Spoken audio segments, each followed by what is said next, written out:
আমাদের রাজগঞ্জ এলাকায় এবারে প্রথম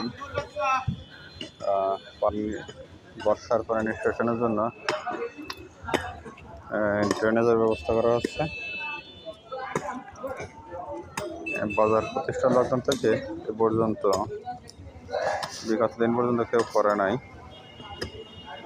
এর আগেও 3বার বাজেট আসছে, কিন্তু সে বাজারের টাকা বিগত স্বৈরাচারের লোকজন বাকপটরা করে খেয়ে ফেলেছে। 3বার আসছিল বাজারের টাকা, সেটা বাকপটরা করে খেয়ে ফেলেছে। এখন এই অন্তর্বর্তী সরকার আসার পরে ড্রেনেজের ব্যবস্থা প্রথম চালু হচ্ছে। আশা করি এটা চলমান থাকবে। রাজগঞ্জ বাজার উন্নয়ন কমিটি যারা ছিল, এর আগেও যারা ছিল, এখনও যারা আছে, তারা লুটপাটের উপরে ছিল, এখনও আছে। তারপরেও সরকারিভাবে এটা করা হচ্ছে।